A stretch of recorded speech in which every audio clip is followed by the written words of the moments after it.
Okay. Where do we begin today? Where do we begin? I don't know where to begin. You know what? Let's start lower level. Let's start lower level first. Cedar Rapids was supposed to play Coralville this week. Remember, this is after the AIF championship. This is after West Michigan's already won the AIF. That's after that happened already. They decided to call up Knoxville Bandits. Coralville's like, nah, we're gonna do a game next Saturday against somebody. So this Saturday, or rather this Friday night, actually, this past Friday night, Cedar Rapids called up the Knoxville Bandits. Knoxville was ready to go, and they beat Cedar Rapids 65-40. Insane work. This is what the AIF deserves. To be quite honest with you, like. You move up the championship, which again, there was so much that goes into it, you know, and yet the season for Cedar Rapids ends like that. Coralville, whoever they decide to play, I hope Knoxville, just comes up to Coralville again and just puts the beats by Dre, on Coralville, because my goodness, the way the AF has been this year, it's just ugh. It was disgusting. It was not a good year. Not a good year, I'll say that much. So that's over. So now, Coralville can play whoever they want to, which, as of the time of this recording, as we are on a beautiful Tuesday night on This Weekend in Football. We don't know who Coralville is going to play yet. I don't really care, to be quite honest. It's just funny that Cedar Rapids decided, we're going to play this week. We're going to play somebody. We're going to play somebody low level and think we're going to win pretty easily, but that was not the case. And it kind of proves where the AIF is talent level wise, where Cedar Rapids and Coralville are, which is like Knoxville, like other AAL2 teams, which, my goodness, you've seen the Jersey Bearcats. They play some pretty good football. They won again this week. You've seen the Tri-City River Gators. They lost to Peach State, though. That is for sure. Have you seen the Michigan Avengers? Won again. Steel City won again.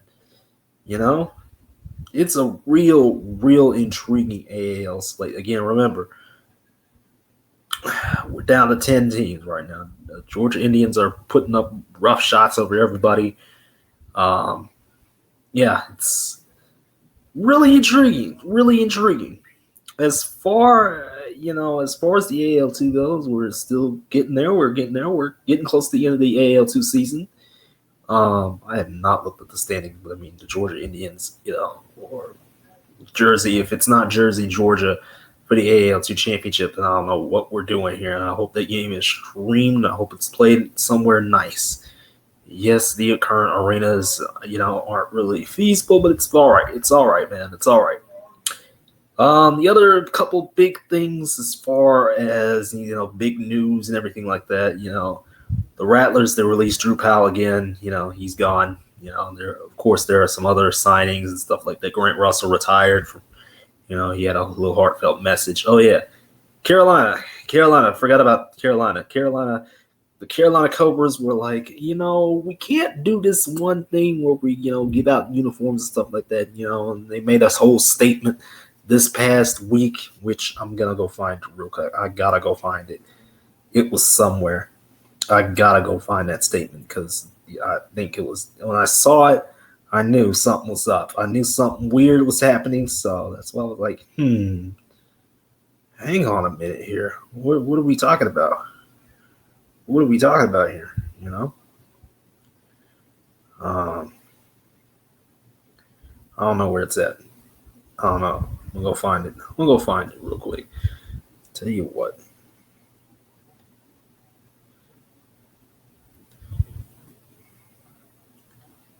Where is that joker?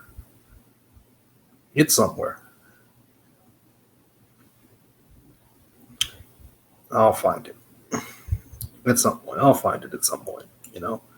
So, Yeah, Carolina, made a statement that, just kind of didn't make any sense. Like, okay, that's fine. Be a little bit more transparent next time. But, you know, I mean, come on. Let's keep it 150% here. Carolina's probably not coming back, especially after that, you know, after that statement and the way that fans were kind of turned off to that. You know, can't even get things right. Um, the Garden State Heroes, they've now, instead of getting Tyron Washington, the coach, they'll get AJ Roke. You know, he's pretty big in the AL2, Jersey Bearcats, basically the owner, the league and everything like that. Doing a lot of things. Which I don't even know what his role is in the AL2 is right now. I'm not gonna lie to you. I think he's still got the same roles pretty much of basically running things. The Indianapolis Enforcers, why do you guys continue to try and come back, bro? I'm tired. The United States Arena Football League or whatever it's called. But basically, it's like the USFL branding. Of course, it's a bunch of mid-tier teams. The New Jersey Roughnecks are a part of it. Which that's interesting. I mean, this isn't going to do anything for me. This is probably going to be one of those leagues that just kind of takes place whenever. Not during a traditional arena indoor football season. But hey, whatever. All right, let's talk the games. Where do I begin? Albany's still unbeaten. Malik Henry's in Billings. So, Billings was able to beat the brakes off of Washington. And then the Scraps that are Corpus Christi play one of the worst Monday night games I think I've witnessed in a long time. And I just was like, I'm tuckered out. I do not want to watch this. I do not want to look at that. And, Dalton Cole and the Lightning were able to, use their Oregon, the wrong colored pants. I think they had like the Black Bears pants or whatever, or the High Desert Storm pants or whatever pants it was, and they just beat the brakes off of Corpus Christi. Corpus Christi looked terrible. There was a sequence in that game where it was a fumble and it just went full Benny Hill. Like, what are we doing here? What are we doing here? Why was this team allowed to play this week? What are we doing here? I get it. There are some guys on Corpus that are still studs. Don't get me wrong. But what are we doing here? Genuinely, what are we doing here? So gross. IFL, if you're San Antonio, it's just go ahead and log out for me. In Northern Arizona, go ahead and log out for me. It's time for y'all to hit the hay. Time for y'all to hit the hay. Bad games. Really bad games for both of those teams. My God. I don't even know where to begin with those. Tulsa had to survive Iowa, which is crazy. Again, another strong crowd for Tulsa, but, Massachusetts, not that great either. Not that great. Arizona had to outlast Bay Area in a really thrilling game. Really, really good game, from the Rattlers. Somebody was going to have to lose, and it ended up being Bay Area in that one. Vegas, another big win for them. Again, it was San Antonio, of course. San Diego beat Naz. I mean, it's just where Manas, being in Mass really didn't matter too much. Manas, you get Mass isn't really gonna matter too much. The big thing, from this past week was Green Bay beating the brakes off Quad City because DeQuan Neal was hurt.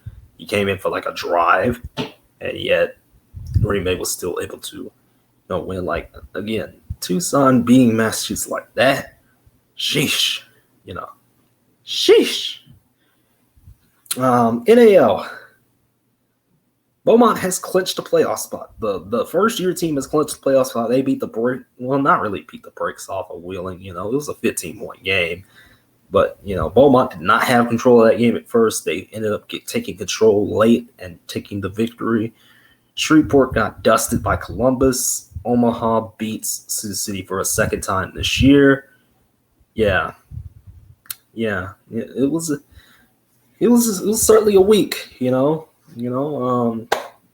Beaumont clinching and not having to play a game where they do the thing that they've been doing all season. It was great. They could breathe a little bit. They could breathe just a little bit. Columbus is kind of still in the thing, again with the 8 teams and everything like that. Somebody's going to be left out in the end. There's going to be a couple teams left out in the end. Colorado and Idaho, are still in the mix. Omaha, Beaumont, they should be good to go for playoffs. It's just everybody else, like Sioux City has 4 losses now. Lost to Beaumont twice. They lost to Omaha twice, So something's going to have to give for Sioux City in the next couple of weeks. They really got to get it together. Columbus, they got a big win. They needed that. Of course, there have been some changes to the NAL schedule.